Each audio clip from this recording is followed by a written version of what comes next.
Our next presentation will be given by Chad Kymal, the CTO of Omnex. Chad is the CTO and founder of Omnex. He spent a number of years working at General Motors and KPMG before founding Omnex in 1986. Over the course of Chad's successful career, he's served on the Malcolm Baldrige Board of Examiners and has received numerous Quality Achievement Awards, including the Quality Professional of the Year awarded by the American Society of Quality. Chad has provided on-site audit and implementation of quality management systems to numerous ISO 13485 organizations, including Terra Recon, Philips Semiconductor, and Stryker Corporation. He's conducted training for ISO 13485 understanding and is a certified lead auditor for ISO 13485, IATF 16949, ISO 14001, ISO 9001, and 45001, as well as AS91. Welcome. Thank you, Mike. Hi, everyone. So let's find out, what the cybersecurity requirements are for medical devices. How is the cybersecurity industry liking requirements?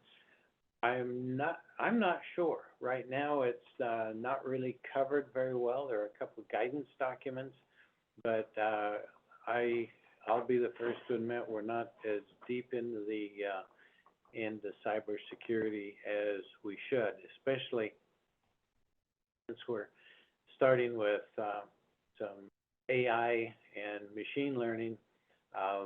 Cybersecurity is not far behind it. Right. So we are seeing in 14971 some discussions on adding machine learning. Am I right? Yes. Yeah. All right. So let's go ahead and take a look through here. We'll start here. So what's going on? Why is the cybersecurity industry, medical devices industry, looking increasingly at cybersecurity? Folks, it's not just in medical devices. I think it's generally an overall worry and concern. I don't know if anybody saw the 60 Minutes. Anybody here saw the 60 Minutes expose and concern, what they call the 5 Eyes, and they talk about cybersecurity. I don't want to mention any countries, but they're very, very concerned about, they said, if you're a high-tech company and number one in any area, imagine somebody's after you, maybe there's somebody who's already stolen your trade secrets, okay? Well, there's that kind of cybersecurity. The other kind of cybersecurity we should be concerned about is product cybersecurity. Well, we're not going to get into that level of detail here. Well, we will, actually. So we'll talk to you about how to do, how threat analysis works and how we use a tool called TARA in doing the threat and risk analysis. So in the end of the day, we've all heard of the, Internet of Things, and there's a medical Internet of Things, and the increased number of, sensors, technology, cloud coming into play. There's a number of companies and a lot of venture capital going into the medical devices industry where people are continually innovating. So the IoT, number two, medical devices are increasingly getting connected. When we say connected, that what we mean is, it's connecting up to the internet. It could be connecting up to your network, in a hospital. Many, many different ways it could be connecting. Cybersecurity threats are huge in hospitals. In fact, in 2020, there were 560 ransomware attacks against hospitals. I think you know what ransomware is, where they sort of hold up the hospital, they ask for money for the threat to go away, and then they release everything. And so in the end of the day, what we have to do is not just look at cybersecurity, when the product is released. Cybersecurity is one thing you have to continuously monitor, even also after the device is, released.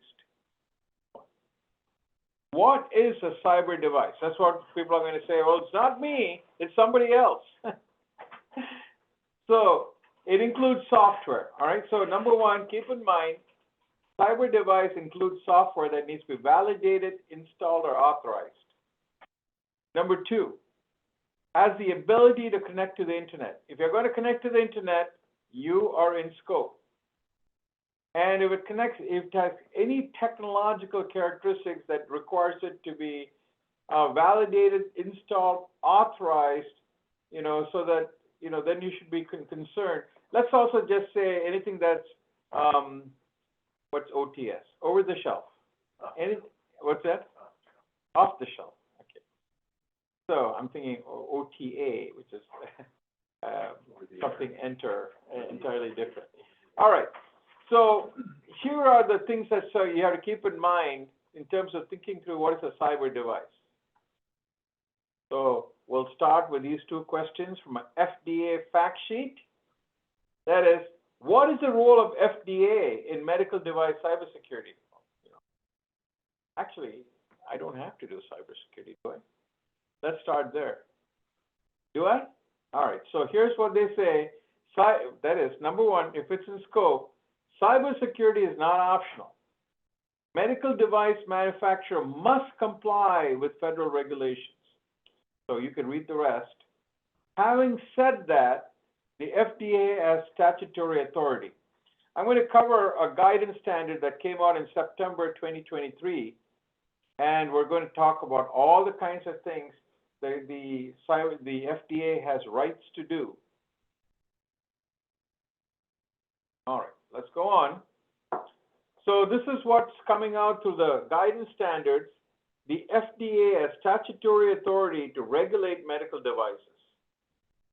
Because regulations typically are very high level, because these are part of things that get, are looked at through Congress. There's guidance offered in the September 2023 standard, and of course, it provides, guidance on how the FDA looks at what is their current thinking and what is the recommendations. Always, if you have a better way or equivalent way, you could do that. If not, just follow the guidance. Number one, it's mandated. Number two, if you don't have a better way, follow the guidance. Also, here's some thoughts here. If you require information on whether you're a cyber device or not, maybe you can even actually talk to the FDA. And that it behooves the manufacturer to demonstrate that these cyber devices are cyber secure. All right? So what does all that mean? And they go on to say that the FDA has legal authority that they could actually come and prosecute violations of the FDA cybersecurity requirements to criminally go after an organization. All right. So what they're saying is we need the four things that you just have to keep in mind by the law.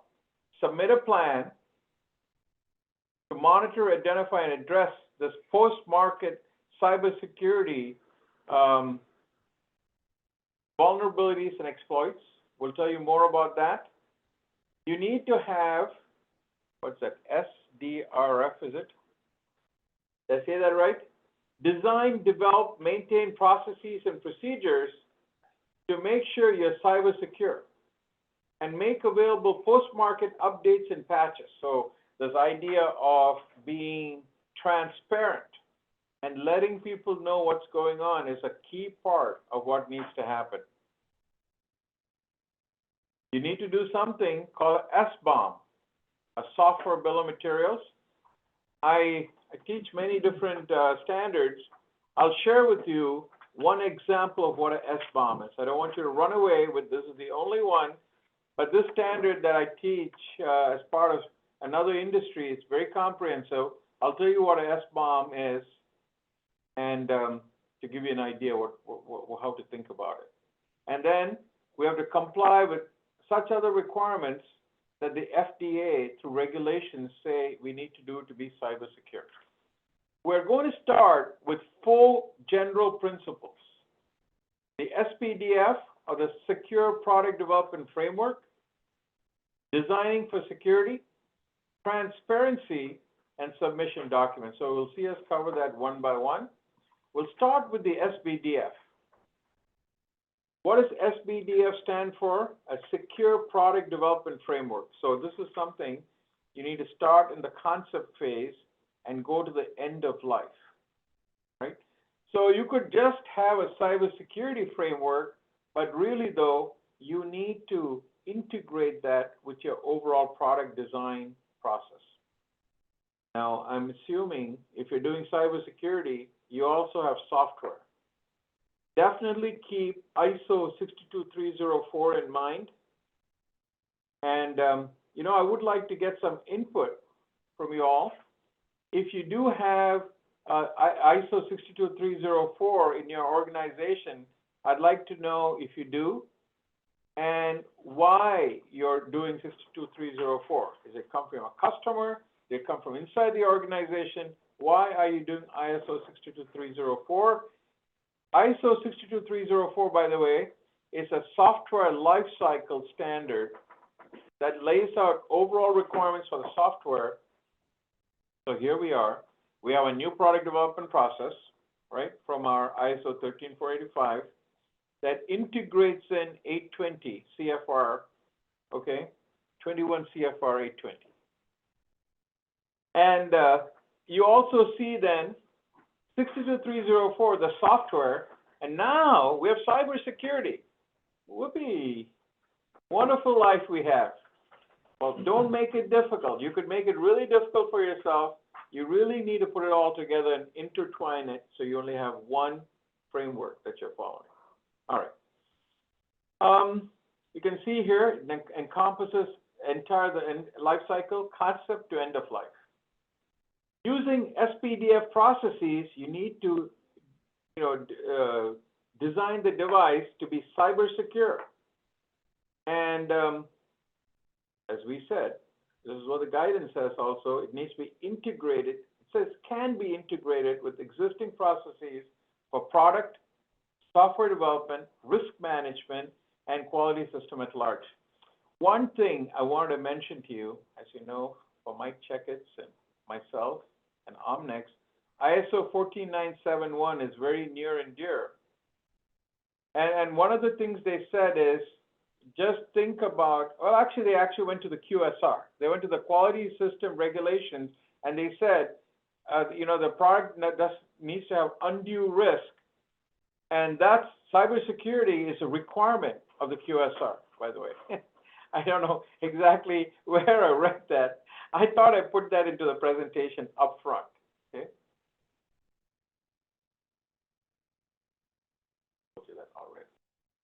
So we're still in designing for security, which is part of the SPDF. And by the way, I am joined by one of our cybersecurity experts at Omnex, Mr. Vignesh Sambandam. Yeah, yes, thanks, Chad. Yeah, just say hello. Hello, Vignesh. everyone. Vignesh this side.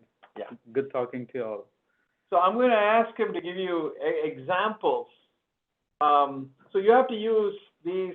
You have to design using authenticity, authorization, availability, confidentiality, and secure and timely updates, to your software. Whenever it says updates and patchability, they're talking software.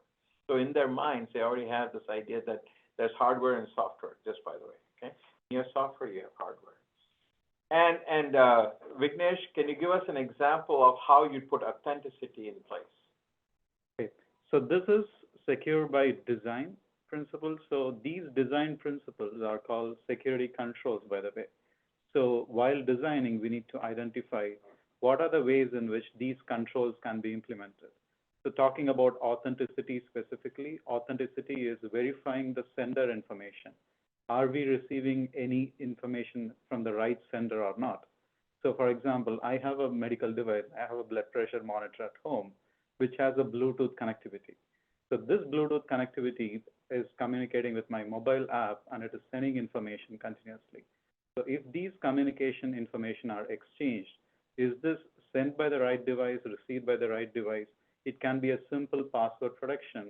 It can be any way of secure communication methodology that can be exchanged. How about encryption? Would that be part of authenticity, or would it be one of the other ones? So it is primarily a part of the confidentiality. Okay. So in this case, we are trying to secure information like protected healthcare information. We call this PHI in medical terms.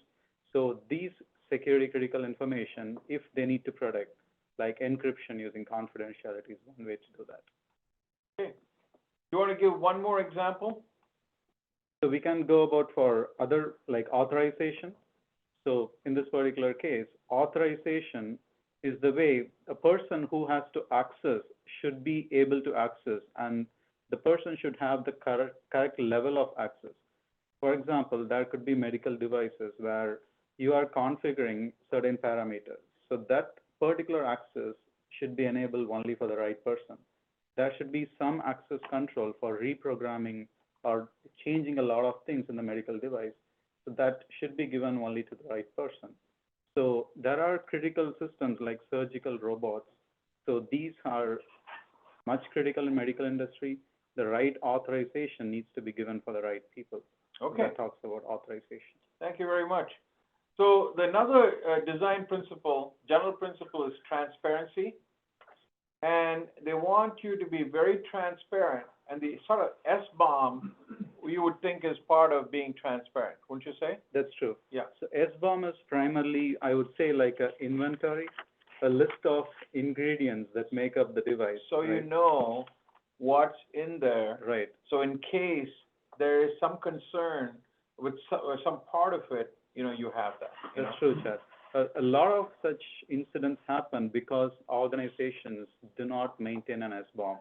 So incidents like SolarWinds incident that happened in 2020 is a very commonly known incident that happened because the organization had supply chain issues that did not have SBOM information. So it encourages transparency and accountability as well. I worry a lot, even as a software provider, you may or may not know, we are a software provider. We are using third-party software. We're very careful in terms of how we have done things. How do we know this third-party software that's in there has also followed these processes? So these are questions we all need to ask when we look at that SBOM. That's what people are thinking when they look at your SBOM, all right? All right. Failure to disclose all of the communication interfaces. You already found out why, right? I mean, not just Bluetooth, maybe that's internet, maybe that's something else. Or third-party software, okay? So you're looking at all the different types of risk. By the way, when you do the threat and risk analysis, we'll talk to you about a TARA, just like a DFMEA, Mike. And when you do that TARA, we'll look at all these different types of risks coming out of all these different kinds of assets. Okay? Insufficient information pertaining to whether a device has known but not disclosed vulnerabilities.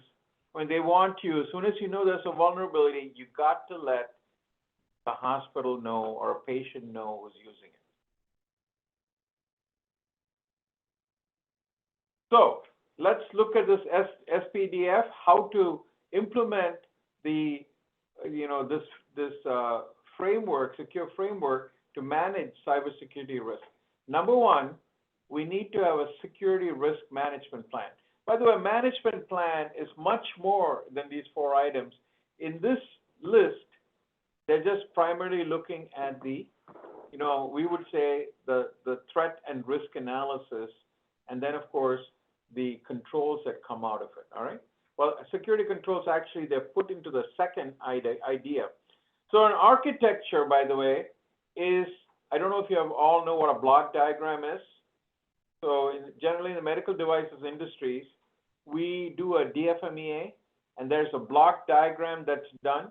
By the way, the block diagram, you should do it at system level, so we can, so what we say is, there is an architecture that's before, then there's an architecture after you identify all the risks and you put your safety mechanisms in place, all right? And the safety mechanisms, security mechanisms are the security controls you're going to put in place. And we'll show you some examples of security controls. Next, the idea of testing. You need to test at 3 different levels: requirements testing, vulnerability testing, and penetration testing. So, Vignesh, I know vulnerability testing and penetration testing. Requirements testing, so what is the FDA saying about requirements testing here? So the requirement testing is primarily to validate whatever requirements we have defined. So these requirements might come during the threat analysis and risk assessment phase or during the architecture definition. And we also know that the cybersecurity during development is not just during development, but also during post-development, like production, etc. So there could be a lot of requirements that we might be identifying, which is focusing on the security activities, other than the main functionality requirements. Just like we do a functional testing, so we also need to have a security requirement-based testing. I know about peer reviews, and I know about, sort of QA reviews, other hats. Right. Is this similar? So it is, when you say peer reviews, this is a part of the verification This that is you verification, do. but Right. this is just still a requirements verification, right? Right. All So right. in this particular case, you can do a peer review. In addition, you can also have a bench setup where you have your medical device and you can test. Let's say if you have implemented authentication, a password-based So authentication. you're thinking that's the requirements. That's the Okay, requirement. then it's like a qualification. Right. Okay, got it. Very good. I was thinking it's just a exercise in terms of looking at the requirements. Mhm. All right, continuing on, this is what you see in the guidance document that you need to do for a cybersecurity risk. Create a model of the system environment, identify the high-value assets and the threat actors, analyze the system from attacker's perspective, identify potential measures to improve the security, and prioritize the potential. So you have to give it some sort of a weightage, and then you need to do it. What we'll talk about is what we use at Omnex, something called a TARA, okay? And pardon me for going into this, I'm going to have Vignesh, it's a 2-page form, right? Is that right? Right, that's right. Okay. Are you able to see it? Yeah. I have it on my screen. Yeah, too. yeah. Maybe I'll just zoom in. You can just come, maybe zoom in at a certain place. You want me to zoom in? It's good. It zooms in. So I'll take it over, Chad. Okay. I went maybe too far in my zooming. Right. That's all right. I'll give an overview All right. first and Yeah, then go yeah, into the details, okay? Yeah. So every process talks about initially doing a risk assessment, a lot of other processes as well. When it comes to cybersecurity, to know what we have to protect, we need to know what we have, okay, and what are the attacks that might happen to protect them. So TARA can be broken down into threat analysis and risk assessment part. So focusing on the threat analysis part, we need to know what is that we are going to protect. It could be a simple software, it could be a hardware, it could be the complete device. And we also need to know from whom we are trying to protect this information from. Is it some external attack? Is this attack happening on the healthcare provider's private IT system? Is it happening on the device itself directly? So this TARA can be broken down into these smaller steps so that we can clearly identify how to protect and where to protect this from. And we can also assign a quantifiable metric so that at the end of the TARA, we can get a risk value. And this risk value can be used as a measure to define how much money we have to put in to take further measures, okay? Because not everything needs to be protected. We don't have enough time and money. True okay? enough. So let's go into the details. Yeah. So this is the tool we use in Omnex, and you see there are different columns in this particular tool. I'll focus on the important ones, okay? So we take in a lot of references from other modeling as well. So focusing on the threat modeling, as I said, the first step is to identify what we need to protect. What is that we have that needs protection? So that is identifying the assets. So assets can be anything that has a value. So if an attacker compromises, does a cyber attack on your medical device, so does it lead to any kind of damage? If it leads to damage, then it becomes an asset.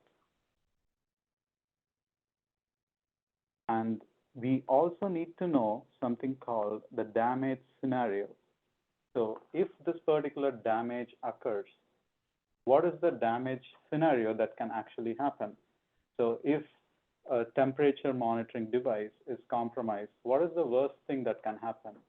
Or in an operating room, if the surgical robot is compromised, what is the worst thing that can happen? So these two cases are completely different. One could have a lesser impact and one could have a higher impact. So this is what is identifying the damage scenarios. So during the process of TARA, we identify what is the worst case thing that can happen. And so not just identifying the damage scenario is sufficient, you also need to give a quantifiable metric. So this, we call it as impact rating. So the impact rating can follow different guidelines. So in Omnex, we follow 4 categories of impact rating called severe, major, moderate, and negligible.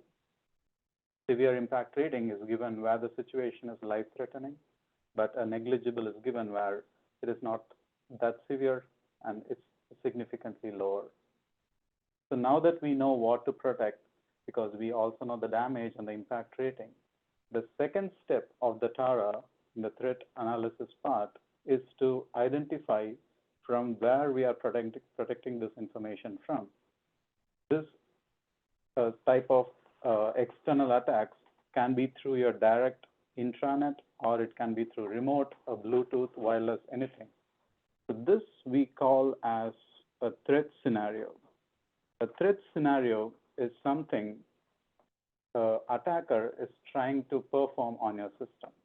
So in this particular case, there can be multiple threat scenarios corresponding to each damage scenario that we have. So this step identifies all the threat scenarios. There are different modeling techniques available in the industry to list down all the threat scenarios, okay? Because this, if you start writing threat scenario, it can be exhaustive. So techniques like stride-based modeling are very common in the industry, in IT industry, for cybersecurity as well. So stride categorizes different threats like spoofing, tampering, repudiation, etc. So the STRIDE stands for Yes, those different kinds. that's right. Spoofing, tampering, repudiation, information disclosure, denial of service, and elevation of privilege. So these are the different threats that can happen on your system. So this gives you a systematic approach of identifying the threats.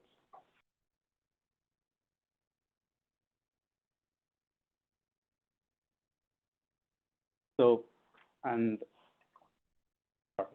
so not every threat will be causing an issue if we don't have an attack path to access the system.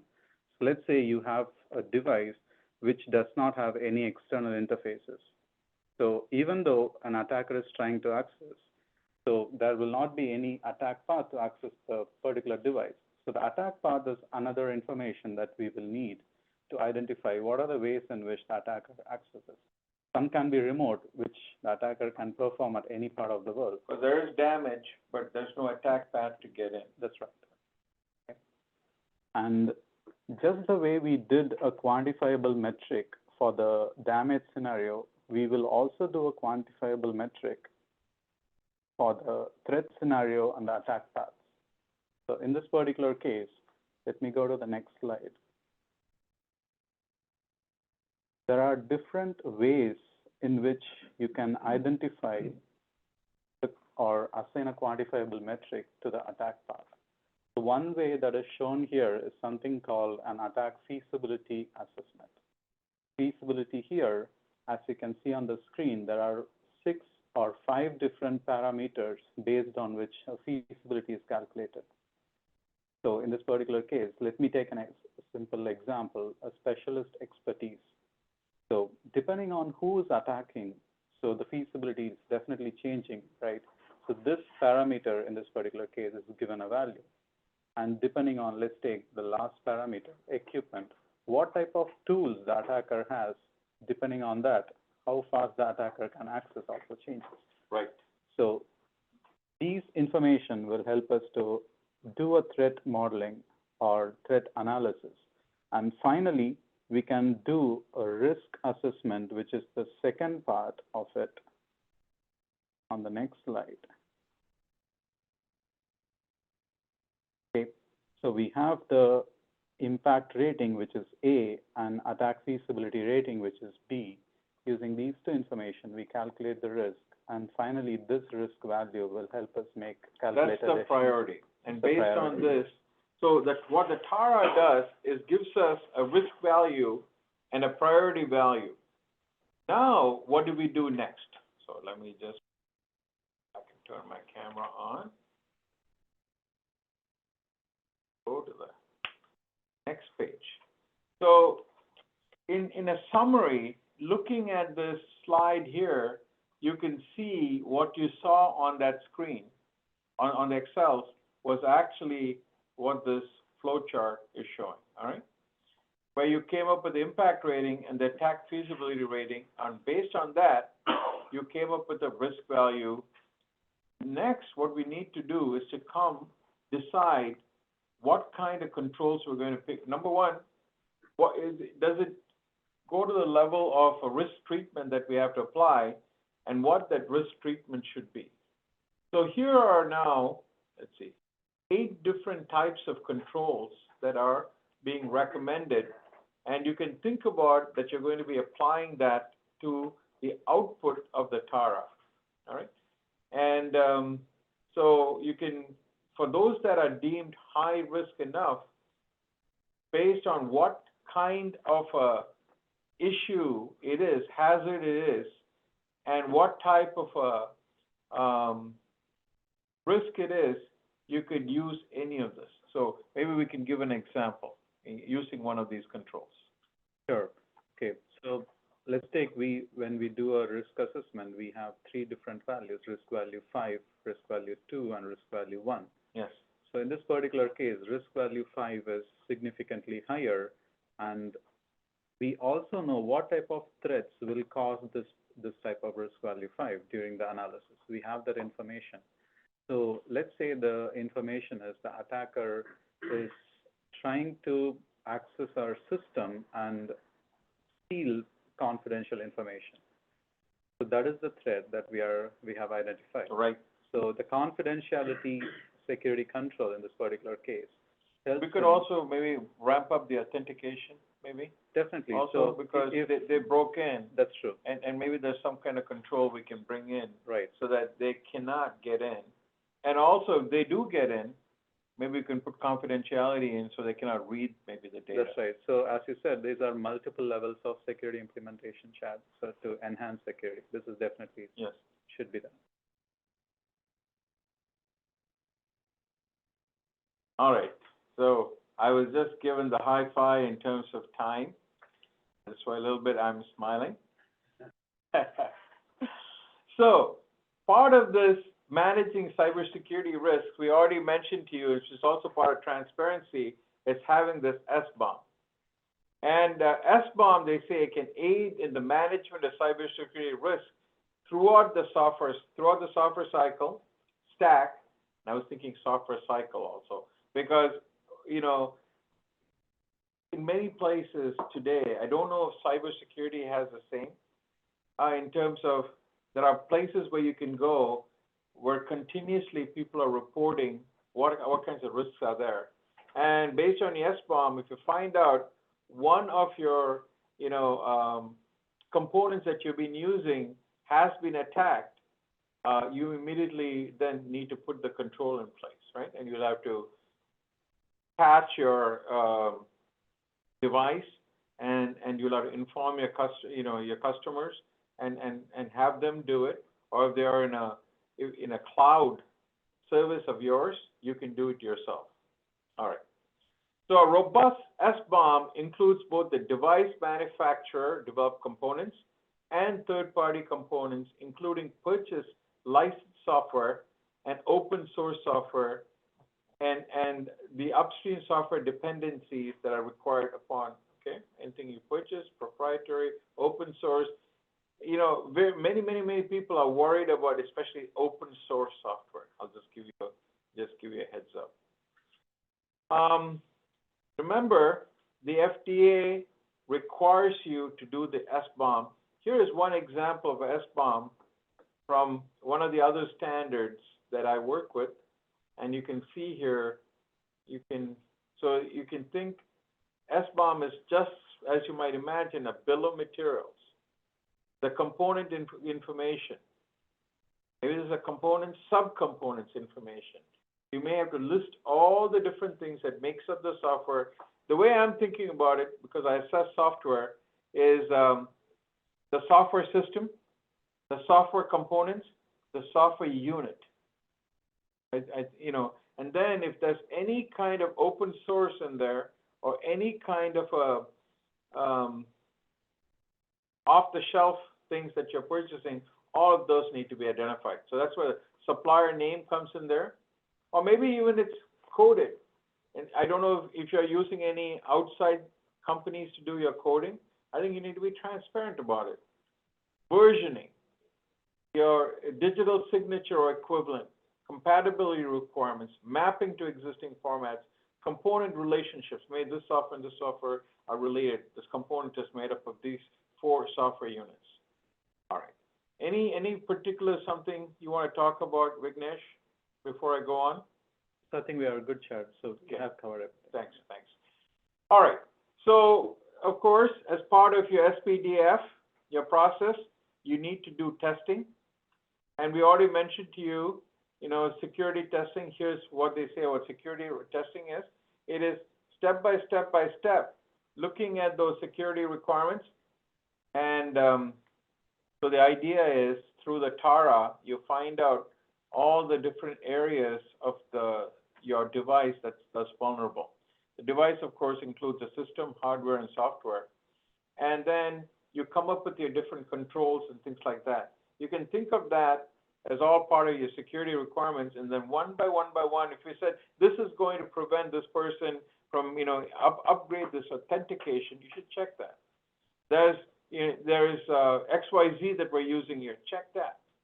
And then do your vulnerability testing and penetration testing in terms of identifying and doing your requirements. Does the FDA, Vignesh, require all 3 of these tests to be prepared, or can you make up your mind? So in this case, these are the cybersecurity specific testing activities, okay? So one is testing the known things, which is the requirement-based testing. Yes. And next to are testing the unknown things. These are vulnerability testings and penetration testing, okay? So these are specifically for cybersecurity, so this is better to be performed for high-risk systems. So think about doing this maybe annually, and also every time you do a release, this is something you should think about. All right. Then you have the cybersecurity management plan. I'll give you the list of what goes into a management plan, and this needs to be there not only for the beginning of your life cycle, it should be thought of as something that continues on till end of life. Almost out of time. So it's a very comprehensive plan, and I do believe this is something that they want communicated to them. Am I right? Or just communicated in general? So the organization should implement these plans, just like other quality management plans, cybersecurity plans also need But to is be any implemented. disclosure? Yes, definitely. Yeah, that we need to do on this. Yes. Okay? So that'll be part of the disclosure. All right. So here we have then The bold text that disclosure. okay. So management is part of the pre-market submission. And so this is the guidance And again, the idea is what we just covered today is a guidance. If you have something better, do it. If not, follow the guidance. And it came out now in March 29th. No, it came out in September 29th. March 29, 2023, there was an act that talked about ensuring cybersecurity of devices. And did I get the date wrong? I was pretty sure that the guidance standard we covered was September 2023. All right, not a problem. Yeah, go ahead. The act is different than the guidance. So the act came out earlier. Before the guidance. Yeah, guidance. Yeah, and that guidance, by the way, if I'm not mistaken, replaced a guidance that came out earlier. Okay. Yes. 2003. 2014. Yeah. All right, folks, that's what we have for you now. I will entertain any questions we may have. So we got a couple of questions. And again, I am very much looking to see if one of you could share with me if you are doing ISO 62304. If you're implemented or you think you're going to implement it in your company, and what is the motivation behind it? I would really like to hear from you on that. All right. Question, is the SPDF easily integrated into the design process? The SPDF is really a standalone, especially for cybersecurity, but we should not make it a standalone, okay? The only problem will be, so it is a management of requirements. So you're going to have to number these cybersecurity requirements, and you should be able to trace it into the what they call the testing requirements. You need to have test cases, you need to have test plans and such. So the thought is that that idea should be incorporated all into one ISO 62304 type process, all right? It's been a while since I looked at 62304, Mike. Do they want the system requirements also numbered, or is just the software requirements that need to be numbered? No, this Also needs to be. Cross entanglement, I guess. Well, I can tell you in some other hats that I do wear, I do look for the traceability of every system requirement to put to the counterpart in software if it's software relatable, okay? So in that, there should be cybersecurity requirements also, and of course, also 3 levels of cybersecurity testing. All right, so, you know, we at Omnex don't think it's difficult to do, but, you know, so it can be definitely done with some knowledge. Number one, come up with the overall cybersecurity process, which might be new for you. Let's just take one last question here. How does software lifecycle differ from the lifecycle guidance from AI machine learning? You know, I think it's the same lifecycle. The lifecycle doesn't change in the software lifecycle. Let me think about that. So there's typically a software lifecycle. When we think lifecycle, we actually even put in the overall design framework. So in that sense, the software lifecycle is different from the cybersecurity lifecycle, different from maybe the overall product lifecycle. But a lifecycle, though, is from concept phase to end of life, all right? What I mean by, of course, the phases may be the same, but what we do in those phases will be different for each one of those. So part of that integration could be understanding these are the same phases. And of course, inside those phases, in the design phase, for example, we may have a couple of different phases. We may say we have a planning phase, right? We may have a product design phase. We may have a testing phase, right? We might have, like that, you may come up with a prototype, and then you might, you know, so on. So there'll be phases and events that we'll have to put into your overall life cycles. We should try to time them so everybody can work towards the same set of timing. Cybersecurity cannot have a different timing from software lifecycle to the overall new product development lifecycle. some of these things will have to finish ahead of time, and then the overall product will have to be tested. So, all right. So with that, let me have Mr. Checketts come back. I'm going to turn the video off for a second, and I will say goodbye to you all. Thank you for letting me do this presentation with you. I hope you enjoyed it.